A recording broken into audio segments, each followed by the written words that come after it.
Nous sommes encore là ce jeudi 15 mars 2018 pour vous servir à travers ce magazine kiosque. Madame, Messieurs, merci de nous suivre. Le titre, les députés et sénateurs reprennent aujourd'hui, 15 mars, le chemin de l'hémicycle du Palais du Peuple, rentrée parlementaire, session des mars, enjeux, priorité. Vous aurez des analyses au cours de ce magazine kiosque. Entre-temps, scandale à l'Assemblée provinciale de Bazouélé.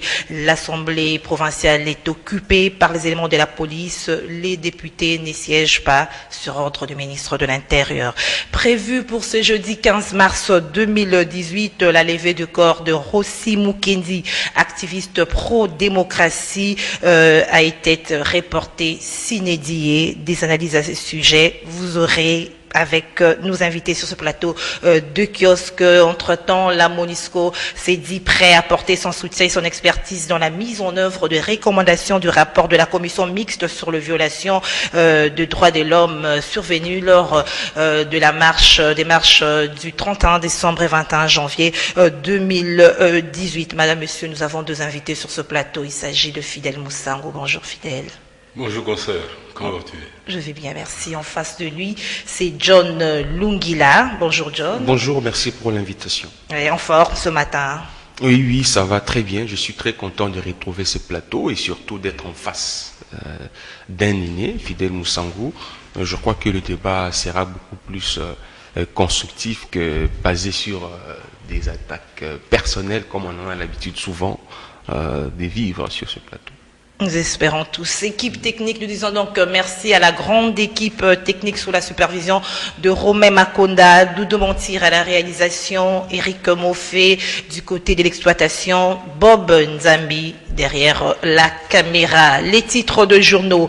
L'agence presse associée a titré ce matin, présidentielle en RDC, l'UDPS ne soutiendra pas la candidature de Moïse Katumbi. Forum des As a mis à sa une avec l'ouverture ce jour de ce qui ressemble à une dernière session parlementaire. La très attendue loi sur la répartition de sièges en vedette. Congo Nouveau a titré session de mars, assemblée, le 2 dossiers chauds attendus. Toujours à sa une, Congo Nouveau parle d'un conflit foncier. Bon, ça c'est un dossier qui concerne Kalouchakala. Kalouchakala, affaires foncières, conflit foncier, ça vous concerne. L'avenir, le quotidien L'Avenir a titré ce matin, aujourd'hui au Palais du Peuple, députés et sénateurs reprennent le chemin du Parlement. La Rosée, l'hebdomadaire La Rosée, a mis à sa une le revoici, faiseur de loi là-bas, Richard Mouyège, Manguez, couronnement d'un parcours de titans. C'est donc le titre de l'hebdomadaire La Rosée. Tout d'abord, nous parlons de l'arrestation de l'avocat des journalistes, Papi Mbaki. Vous avez l'information, Papi Mbaki, qui a été arrêté, il est au renseignement militaire de Kankokolo, parce que sous prétexte qu'il aurait sur lui, dans sa voiture, l'effigie de Moïse Katumbi ainsi que des Salomon Escadela, Fidèle Moussango. Comment est-ce que vous réagissez par rapport à cette arrestation? Parce que quelqu'un a dans son véhicule l'effigie de Moïse Katumbi. Madame, si on trouve l'effigie de Kabila dans ma voiture, vous m'arrêtez? On va faire quoi? La question est posée. Parce que vous faites peut-être une campagne électorale avant que le vote soit donné. Si on trouve l'effigie de Kabila dans ma voiture, et il faut m'arrêter pour ça? Pour gagner quoi? Ça, c'est des choses qu'il faut condamner fermement. Il faut chercher l'officier là qui est allé arrêter l'avocat d'Enan. Il faut l'arrêter, le conduire devant les cours de tribunaux et le condamner. Nous ne sommes pas dans un... c'est pas possible ça. Ici, on a vraiment une facilité grave pour attenter à la liberté des gens. Et qui a donné l'ordre qu'on l'arrête? Il faut chercher cet homme-là. Quel qu'il soit, même Kabila, il faut chercher cet homme-là. Il faut qu'on arrête ce genre de comportement je dis bien des comportements stupides. À quoi ça sert? Maintenant, si jamais, au cours de son séjour, dans le cachot de l'ANR ou de la DEMIAP, il lui arrivait un malheur, il décède. C'est ça le problème. Alors, qu'est-ce qu'on va dire encore? On va dire comme à l'époque de... il y avait un activiste de l'homme qui est venu ici. Il a jeté un caillou qui n'a même pas atteint le véhicule du chef de l'État. On l'a pris, on l'a tapé, et puis on l'a pris, on l'a amené au cachot et puis il est mort. Donc le Congo a perdu un patriote. Juste pour jeter un caillou. Il faut qu'on arrête ce genre de comportement, ça. Ça, c'est stupide. Ça n'a pas de sens. Ok, John Lungila, avoir l'effigie de Moïse Katumbi, c'est devenu une infraction? Non, je ne pense pas. Peut-être que c'est vous qui me le prenez. Et je ne dispose pas des informations sur ces dossiers. C'est vrai, je l'ai aussi appris ce matin, cette affaire. Mais je crois que je ne peux pas spéculer sur des choses dont je ne dispose pas des éléments assez fournis. Mais si tel est le cas, je crois que à chacun son travail. L'ANR n'est pas là pour prendre la place de la justice ou du tribunal ou du parquet. L'ANR est là pour veiller à la sécurité, veiller à toute information qui menace la sécurité, que ce soit de Congolais ou des autorités, même du pays. Je crois que si, par mégarde, l'avocat a disposé des éléments qui dérangent ou qui menacent la sécurité ou la paix. Le fusil de Moïse Katumbi. Je crois que c'est pourquoi j'étais en train de dire tout à l'heure, je m'interdisais de parler d'un dossier dont je ne dispose pas des éléments. Mais les faits sont là. Est-ce que même si infraction il y en avait, c'est pas devant les cours et tribunaux? C'est ce que je viens de dire. Ça veut dire que si infraction il y en avait, en principe, c'est soit le parquet, soit le cours de tribunaux qui devait se saisir du dossier d'office. Encore là, il faut qu'il y ait flagrance ou un plaignant.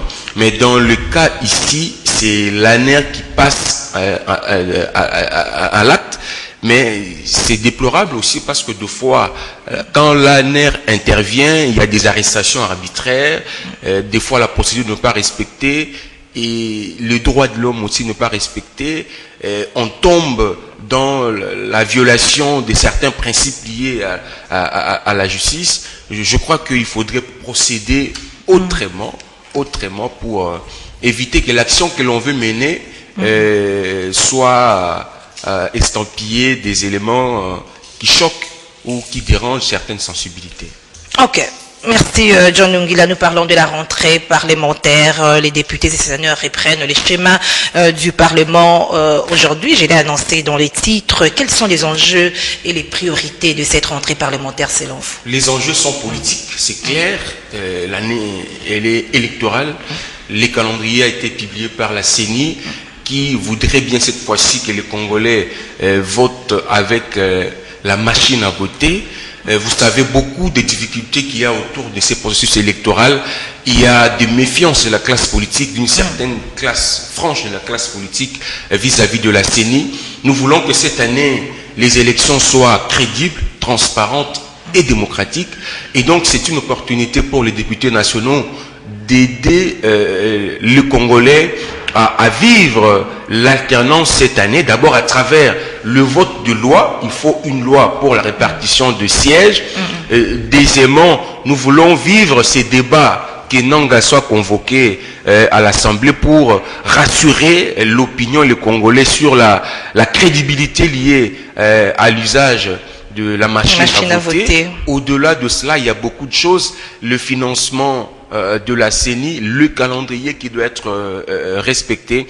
Bref, les députés nationaux ont un travail à faire, une responsabilité, et je pense qu'il ne faudrait pas que nous puissions nous tromper des priorités. Elle est politique, les enjeux sont politiques, et donc aux députés de se mettre en œuvre.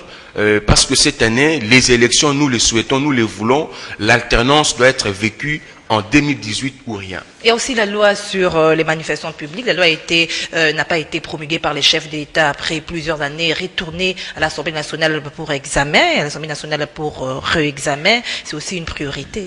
Mais oui, parce que vous savez que les contestations avec les politiques passent par des organisations de manifestations publiques, soit de marches, soit des villes mortes. Et donc, ce sont des recettes que nous allons consommer en abondance cette année. Et il est tout à fait, il faut prudent que les députés s'en saisissent pour que nous puissions éviter, parce qu'à chaque fois qu'il y a organisation de marche, soit on interdit, soit après il y a des difficultés, il y a des soucis. Je crois que les législateurs doivent maintenant examiner de fond en comble cette loi pour qu'enfin nous puissions éviter des polémiques inutiles à chaque fois que les uns et les autres voudront bien organiser des manifestations publiques, des meetings, des campagnes électorales. On a parlé tout à l'heure de l'avocat qui venait d'être arrêté parce que, semble-t-il, il disposait des effigies de Moïse Katumbi. Tout cela font partie des soucis parce que nous sommes dans une période, une année électorale. Il faudrait que les uns et les autres sachent leurs limites et leurs responsabilités pour éviter de tomber chaque fois dans l'arbitraire ou l'arbitrage. Est-ce que ce n'est pas dans la logique d'interdiction des manifestations que cette loi a traîné, cette loi sur les manifestations publiques? Est-ce qu'il fallait l'étouffer parce qu'on était dans la logique de ne pas respecter la logique d'information prévue dans la Constitution? Mais vous savez ce qui est vrai aussi, la décision, la mesure prise par le gouverneur, quand même que c'était motivé pour des raisons de sécurité, de quiétude, mais ça a aussi préjudicié effectivement le débat autour de ces projets de loi liés aux manifestations publiques. Mais il faudrait aussi dire aux Congolais, parce que à chaque fois qu'il y a de manifestations publiques, on semble toujours mettre en exergue la responsabilité de l'État. On oublie souvent aussi celle des organisateurs. Il faudrait savoir que selon la loi, c'est les organisateurs qui sont pénalement responsables s'il y a des dégâts ou des morts après l'organisation de marches ou de manifestations et consorts.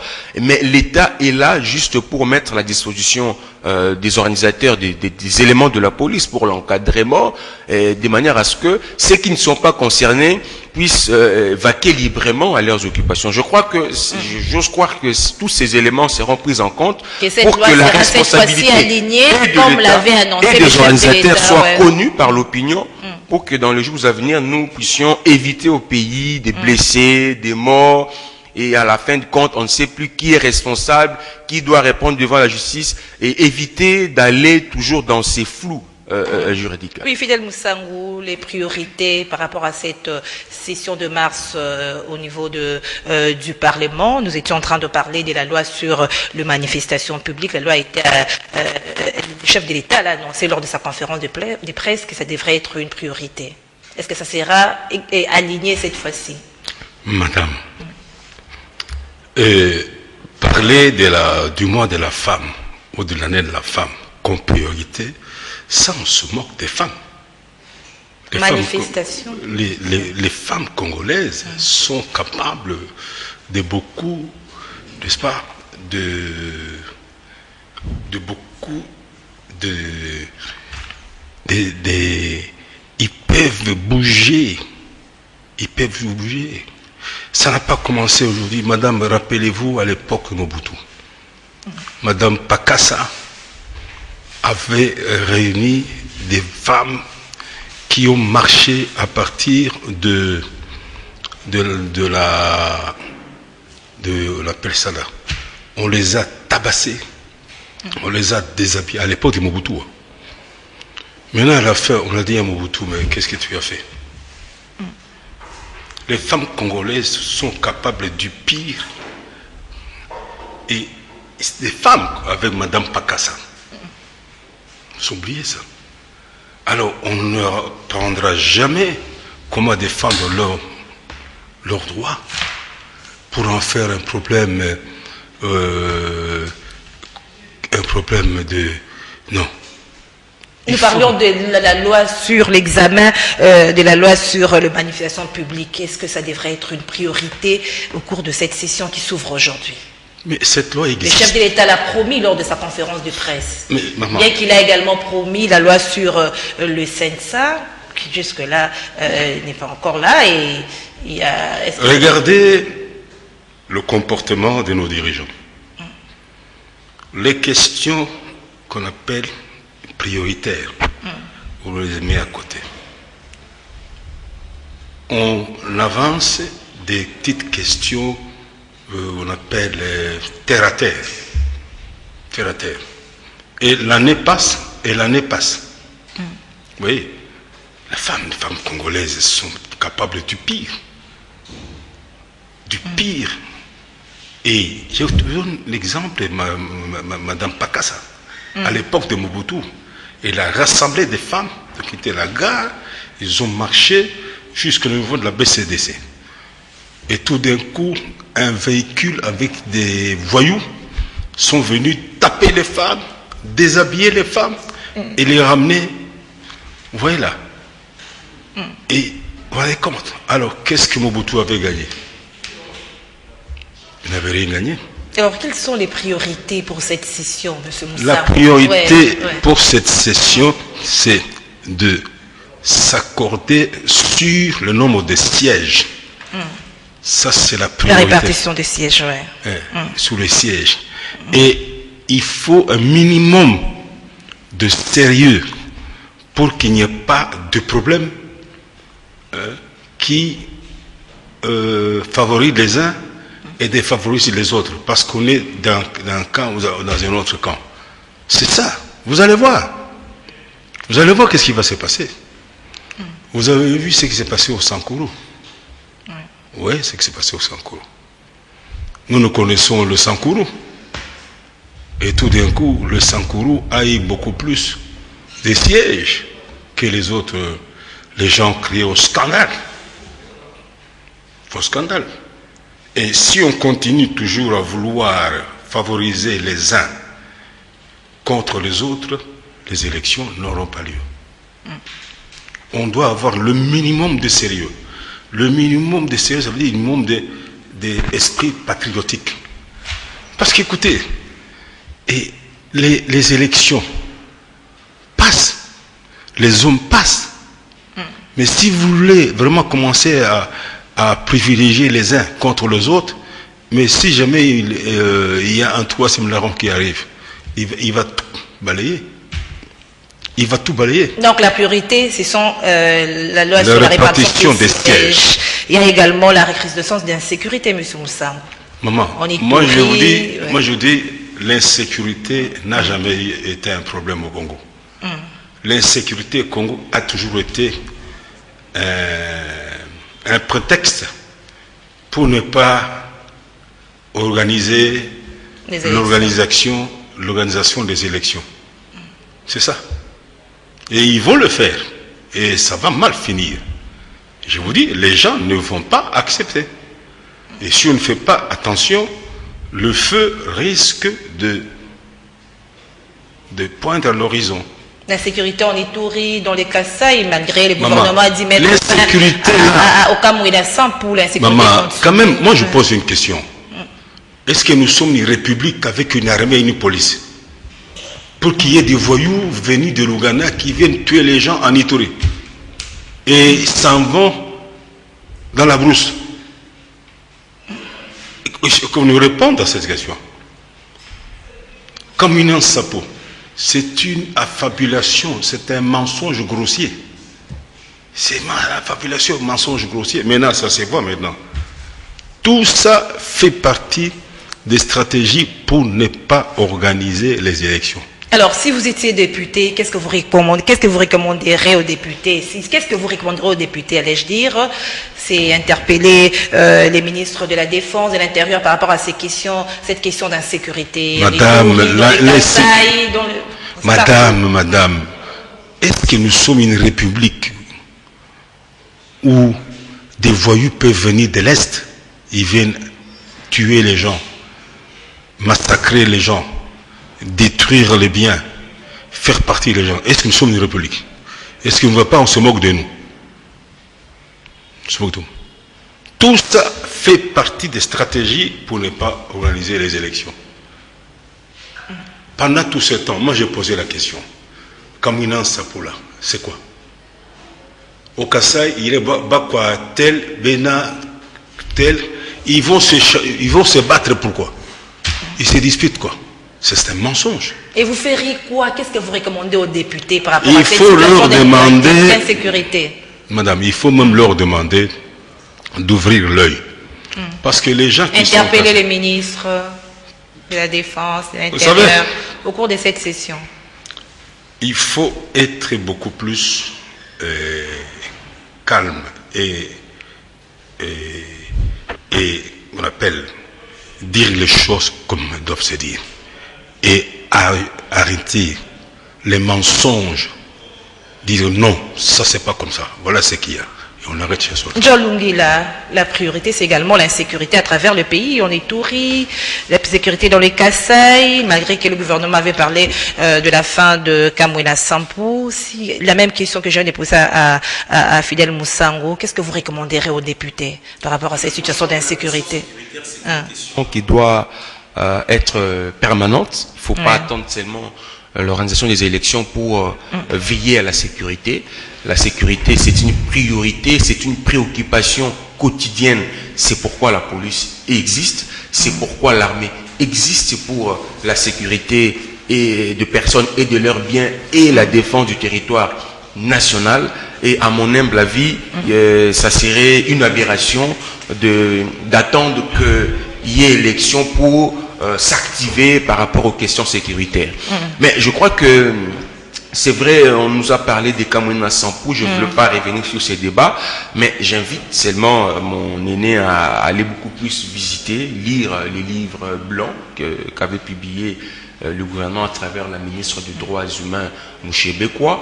D'ailleurs, c'est grâce à ces livres blancs que la République démocratique du Congo siège aujourd'hui comme membre du Conseil aux droits de l'homme des Nations Unies. Mais, madame, c'est vrai, pendant les élections, il faut renforcer encore la sécurité parce qu'il y a des candidats qui iront en campagne électorale parce que les pays se préparent à renouveler la classe politique. Mais M. Fidel Moussango dit que tout cela est fait pour retarder des élections. Non, mais je crois en parlant de l'insécurité à travers le pays. Je ne voulais pas aller dans le sens contraire de mon aîné, mais seulement je voulais faire cette observation. Vous savez, les élections que nous attendons cette année sont différentes de celles qu'on a vécues en 2011 et en 2006. Parce que cette fois-ci, non seulement on vient renouveler la classe politique, mais il y aura mais aussi une alternance. Ça veut dire que le chef qui est en place ne pourra plus se représenter. Il faudra une autre personne pour assurer la présidence de la République. Et la question de l'alternance au sommet de l'État, je vous assure, ne dépend pas tout simplement du peuple congolais. Il y a beaucoup de ramifications, même au niveau international, au niveau sous-régional. Je crois qu'aujourd'hui, les chefs de l'État qui est en place a vécu pratiquement pendant plus de 15 ans. Et il y a eu je voulais dire, des contrats, des partenariats, certaines clauses qui ont été conclues même, que ce soit avec nos voisins, que ce soit avec d'autres pays partenaires. Donc nous sommes en train de vivre un changement et ce changement ne dépend pas seulement du peuple congolais, même de nos partenaires. C'est pourquoi vous voyez le regard du monde sur les élections congolaises. Notre élection, nos élections intéressent le monde entier. Et comme vous ne pouvez pas... nous parlons de l'insécurité, Et si le changement, l'alternance au Congo va marcher sur les intérêts du Rwanda, si l'alternance au Congo va marcher sur les intérêts de l'Ouganda, de l'Angola et de Brazzaville, je vous dis, ils ne vont pas croiser le bras. Vous allez voir à tout moment des initiatives pour déranger l'organisation des élections. Alors, qu'est-ce que vous recommanderez aux députés par rapport à la situation d'insécurité? Parce que nous sommes en train de prendre les priorités de cette session. Qui doivent nous mettre dans le bain. électorale. Pour une fois qu'ils nous donnent une raison afin que nous puissions croire au moins à eux cette fois-ci, parce que cette législature a fait l'objet des critiques énormes. Je crois qu'ils ont maintenant la dernière opportunité pour se racheter, ces députés, nos élus, qui nous prouvent au moins, qui nous donnent au moins une raison de plus de choix que nous avons porté sur eux en 2011. Nous voulons les élections cette année. La CENI fait ce qu'il faut en tant qu'organe en charge de l'organisation des élections, mais ce sont des députés qui doivent donner à la CENI ce qu'il faut, le loi pour encadrer les élections. Vous savez, cette année, il y aura la campagne électorale. Vous savez, cette année, ce sont des députés qui doivent nous dire s'il y aura un débat contradictoire entre les candidats à la présidentielle. Ce sont les députés qui nous diront qu'est-ce qui va se passer pendant la campagne électorale, comment protéger, sécuriser les candidats, allons-nous voter avec la machine à voter ou pas, est-ce que la CENI, qu'est-ce que le gouvernement doit mettre à la disposition de la CENI en termes de moyens pour les élections? Tout ça, c'est... Mais il y a également la question de vaches de cuir, on n'en parle presque plus. Qu'est-ce que c'est ce silence? Parce que le gouvernement avait décidé de cantonner tous ces vaches dans la ferme de Bukarandonzo. Et ce silence-là, qu'est-ce qui explique? Les députés devront également s'atteler sur ce sujet-là, John. Bon, je crois que la question liée à ça fait partie de la question liée à la sécurité alimentaire. Je crois que le travail s'est fait. Il suffit pas seulement de dire une phrase sur ce plateau pour que le problème soit résolu. Nous attendons encore plus du gouvernement sur cette question, parce que les Congolais qui vivent dans le Bandundu n'étaient pas d'accord avec la présence de ces vaches dans leur village ou territoire. Je crois que c'est une question qui a été prise en compte par le gouvernement. J'ose croire que ces silences autour de cette question fait également suite à la solution trouvée à ces problèmes. Pour éviter les conflits entre ces éleveurs et les agriculteurs autochtones. Oui, je crois que c'est ce que je dis. J'ose croire que, parce que vous savez que à un certain moment, c'était pratiquement l'actualité, on en parlait dans tous les sens, et les silences qu'on enregistre ces derniers temps, peut-être nous renseignent sur la solution trouvée sur cette question-là. Fidèle Moussango, la question de vaches, ça devrait également être une priorité. Les députés devraient s'atteler sur ça. Madame. Le silence, on n'en parle presque plus. Depuis des dizaines d'années, nous n'avons jamais vu des vaches quitter soi-disant Kalemi pour être vendues à Kinshasa. Ça, c'est une histoire qui est très... Il s'agit d'un... Attention, ça, il faut faire attention là. Nous n'avons jamais vécu ça à Kinshasa. Et puis, comment les vaches peuvent quitter Kalemi? Ils viennent, et on ne l'a jamais su. Maintenant, il y a une campagne de mensonges pour dire oui, les vaches là sont arrivées à Kabinda. Oh, sont arrivées à... mais nous n'avons jamais entendu parler de ça. Pourquoi? Parce que les tribus congolaises, à partir de Kalemi, sont des gros mangeurs de foufou. Depuis longtemps, de foufou. Et vous croyez, ils vont laisser passer les vaches sans les acheter? Oui, ils vont demander d'acheter. Et on vous dit non, le kilo est à 6 dollars. Mais tout d'un coup, ça, moi je dis, il y a un problème fondamental. Et actuellement, on n'en parle plus. Il y a un silence. Qu'est-ce que c'est ce silence selon vous?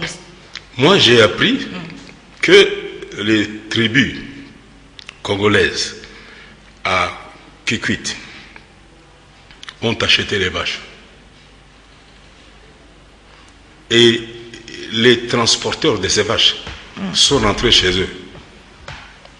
Ça, c'est un élément. Un autre élément est ceci. Les tribus pygmées dans les montagnes Kundelungu, à qui on avait refusé de vendre les vaches, sont allés tuer ces vaches. Tuer ces vaches et se sont partagés là.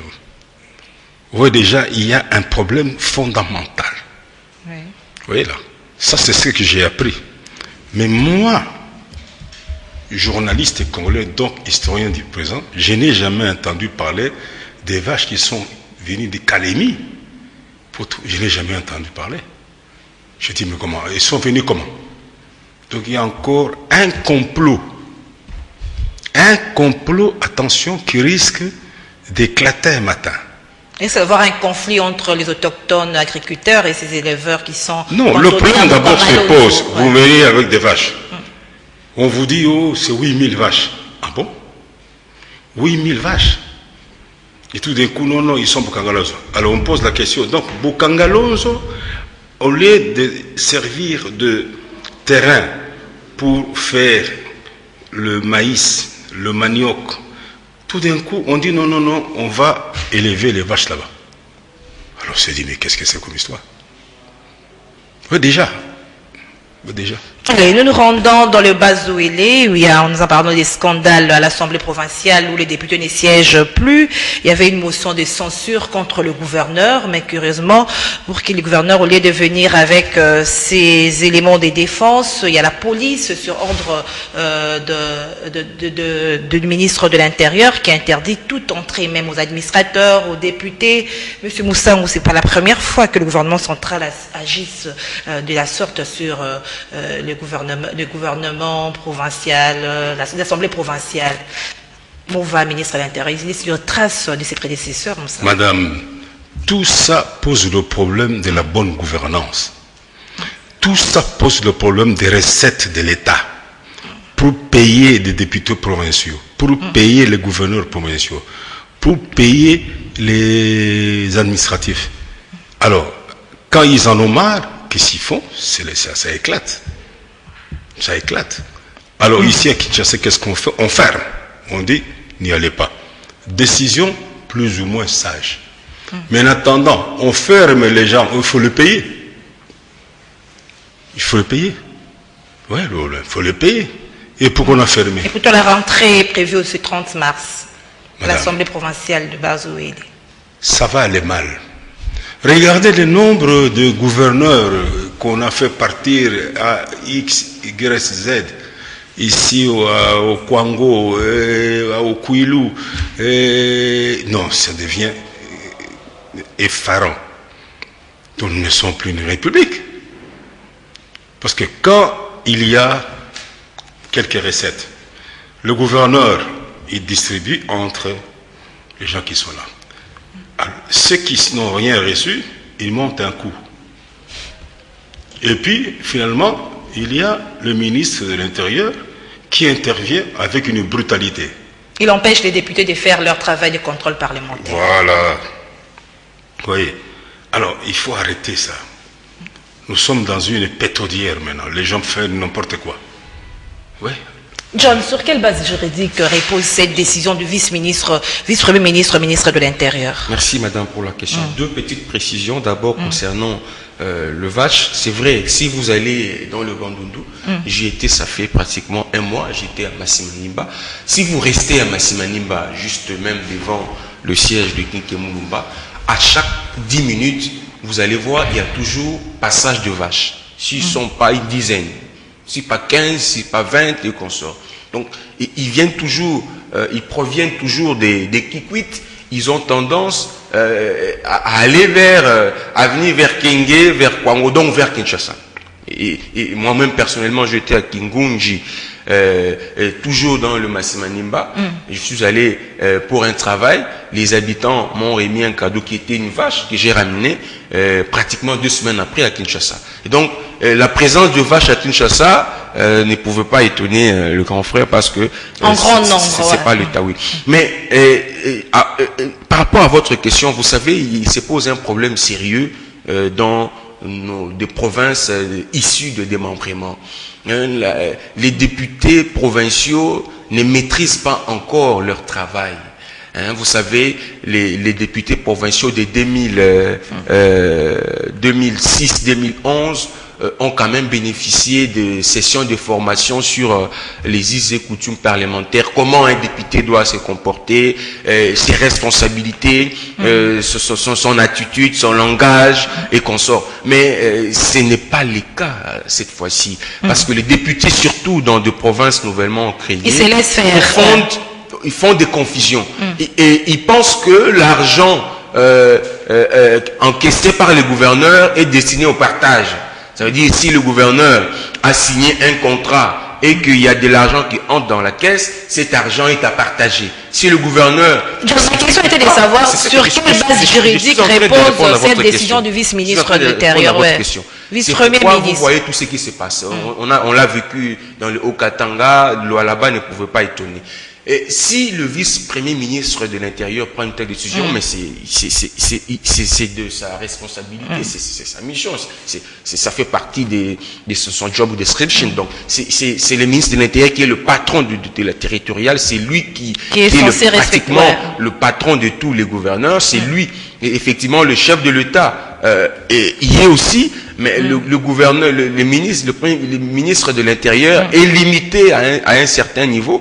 Il peut prendre une décision telle que la fermeture ou la suspension des activités au niveau des assemblées ou au niveau il est censé collaborer avec eux au lieu de les humilier. C'est pratiquement une humiliation. Mais c'est une décision préventive, je voulais dire. C'est juste une décision pour le temps de trouver la solution, le temps de régler le problème. Parce que vous n'allez pas laisser les gens en conflit, peut-être qu'ils vont s'en remettre au biceps, mais il faut d'abord suspendre les activités et résoudre le problème. Parce que les institutions doivent fonctionner sans problème. Ils ne peuvent pas fonctionner tout en ayant des problèmes qui gênent son fonctionnement.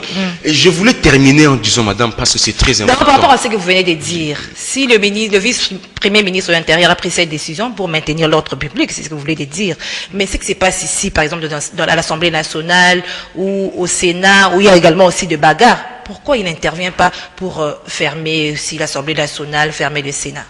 Non, ça se passe plus vrai, au niveau des assemblées provinciales. Ma tête à paume à l'époque n'était pas en odeur de sincérité avec Aubin Minakou, le président de l'Assemblée. Mais c'était un conflit qui ne gênait pas les bons fonctionnements des institutions.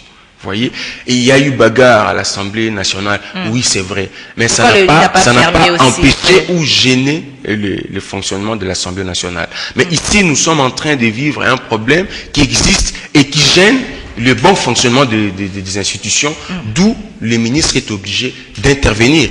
Je voulais terminer par la session de mars qui reprend aujourd'hui, parce qu'il y aura des candidats, des gens qui ont des ambitions, des députés, d'être président de la République. Ce sont les députés qui doivent nous dire qui doit être candidat président de la République.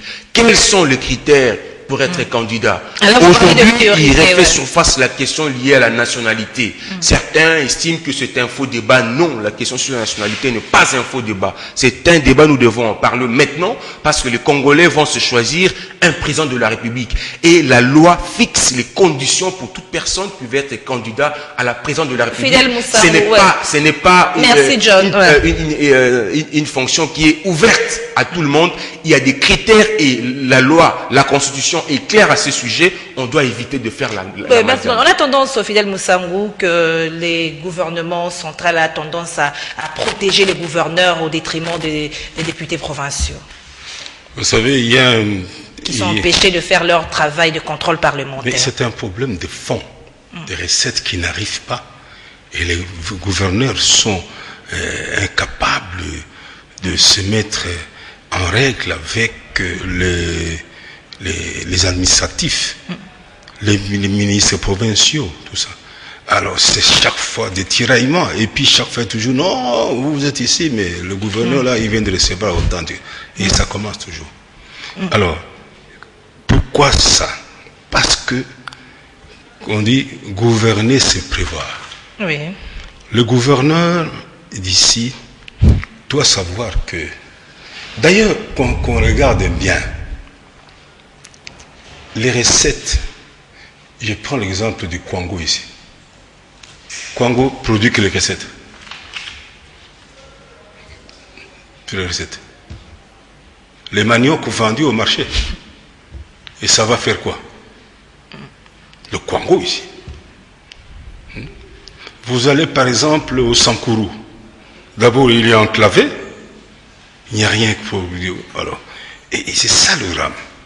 On a fait ce découpage territorial avec une idée très mauvaise de bloquer les élections.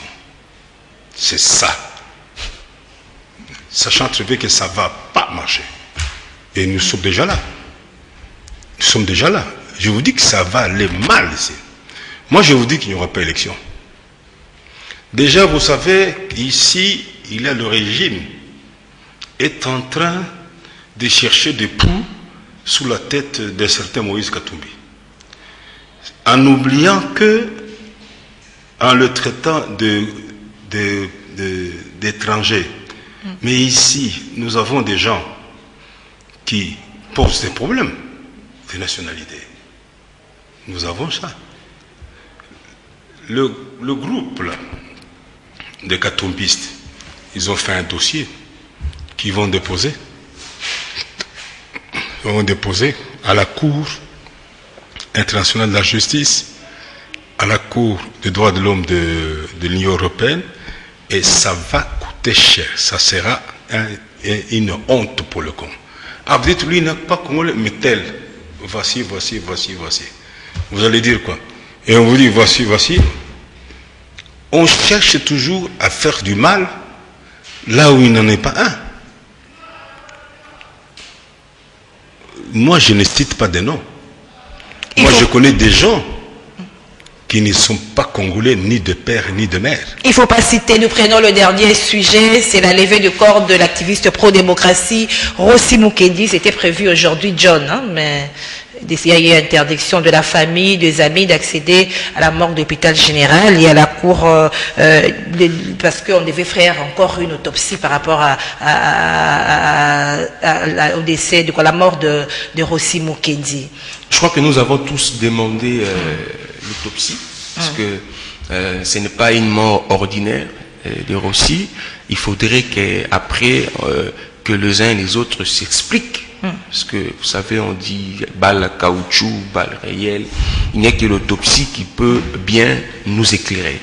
Qu'est-ce qui sera encore dit? Est-ce qu'il faudrait faire parler le cadavre? Qu'est-ce qui sera encore dit par rapport à ces balles? Décider de l'enterrement aujourd'hui sans faire l'autopsie, ça va pratiquement désorienter l'enquête. Je me demande pourquoi tous ces temps, ça n'a pas été fait, pourquoi il fallait mettre beaucoup de temps pour faire l'autopsie. Alors, j'ai appris que la raison principale, c'est que les uns ne sont pas prêts, parce qu'il faut faire l'autopsie d'abord, pendant que le calendrier des obsèques prévoyait la levée du corps aujourd'hui. Je crois qu'on c'est encore torturer la famille, torturer moralement la famille. Effectivement, je comprends la peine de la famille, mais je crois que c'est important pour que le Congolais sache de quoi était-il mort, et puis il s'agissait d'une balle à caoutchouc, d'une balle réelle. Je termine en disant ceci, madame, je m'adresse ici à mon aîné. Vous savez, il faut que nous puissions éviter à nos élections toutes ces questions liées à la nationalité. Du dossier Rossi Mukendi. J'étais en train de dire, je crois que j'ai répondu à cette question. Je voulais profiter des secondes qui me restent. Vous parlez de l'autopsie, il y a encore du temps, c'est moi qui... Alors, c'est ce que je dis tout à l'heure, l'autopsie doit être faite avant. Qu'est-ce que cette nouvelle autopsie va changer, John? L'autopsie va nous permettre... On connaît déjà que Rossi est mort, que ce soit par balle réelle, que ce soit par balle en caoutchouc. Vous savez que si Rossi est mort par balle réelle, c'est très grave. C'est très grave. Ça veut dire que il faut qu'il y ait des arrestations, il faut que les responsables soient mis devant la justice. Je ne vois pas seulement le brigadier qui sera aux arrêts.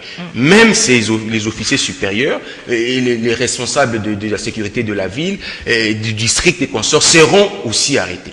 Mais si Rossi est mort d'une balle à caoutchouc, je crois que les choses peuvent s'expliquer autrement.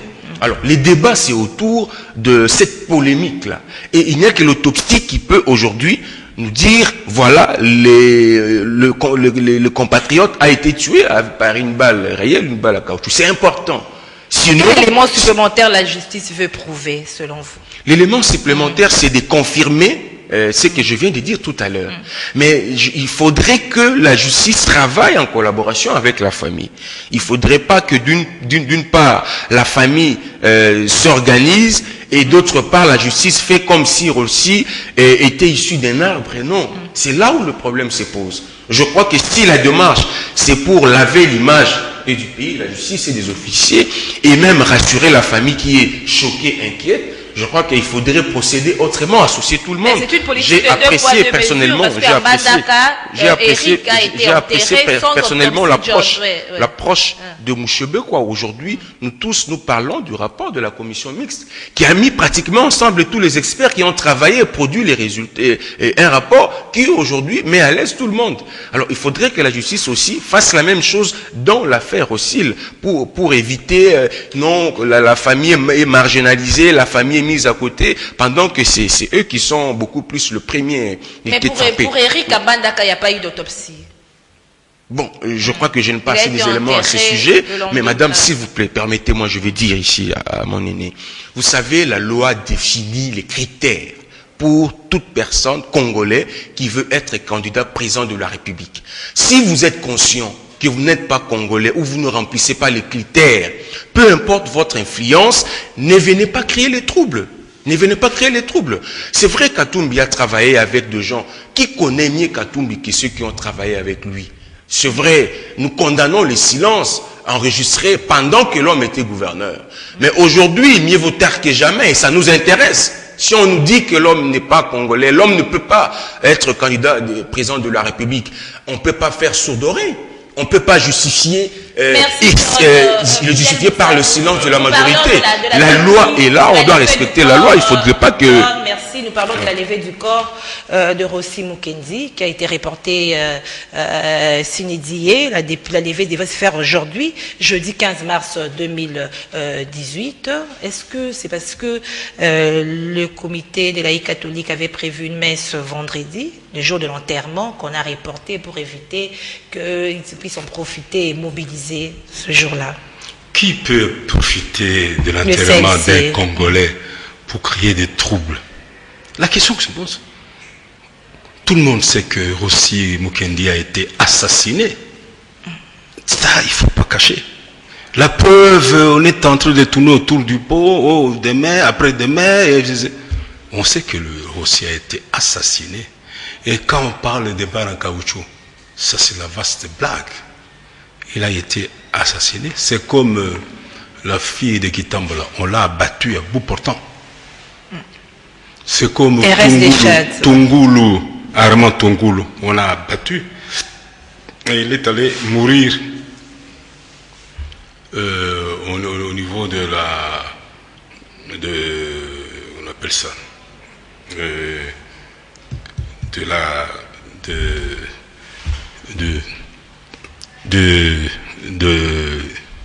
comment on appelle ça, au palais de la nation. On l'a abattu et on n'a jamais su où on l'a enterré et qu'il a tué. Le dossier a été tourné. On est dans cette affaire-là. Donc ici on peut tuer quelqu'un et on tourne la page. C'est très dangereux ça.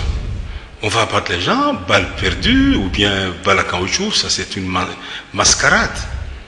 Tungulu jusqu'au dos, on ne sait pas l'enterrer, et on ne sait pas qu'est-ce qui s'est passé. Alors selon vous, cette nouvelle autopsie ne changera rien par rapport à la mort de... Non, l'homme est mort. Ce qu'on a voulu, c'est depuis longtemps qu'on lui réserve ce qu'on appelle des obsèques dignes de son nom. Et que l'État congolais puisse... dédommager la veuve et les enfants. Il n'y a que ça. Dédommager la veuve et les enfants. Vous voyez, c'est comme pour l'homme de la VSV. Il y a toujours des choses qui énervent et qui peuvent se retourner un jour contre les véritables assassins. Parce que les témoignages existent. Moi j'étais à Dakar en 2012. J'ai vu Moukalai, je l'ai vu. On a eu un entretien avec lui. J'ai dit, oh, ça c'est autre chose. Alors, arrêtez de vouloir toujours tromper. La vérité est implacable. Voilà, la vérité est implacable, c'est par ce mot que nous mettons fin à Kiosque. Merci, John. Vous voulez peut-être ajouter un mot? Oui, je crois que nous devons ouvrir un débat sur la question de la nationalité et les critères pour toute personne qui voudrait bien être candidat président de la République. Ça sera au prochain numéro de Kiosque. Merci à vous, fidèles téléspectateurs et auditeurs de la Radio Liberté Kinshasa. Merci d'avoir suivi ce magazine Kiosque. Nous nous retrouvons demain à la même heure. Au revoir.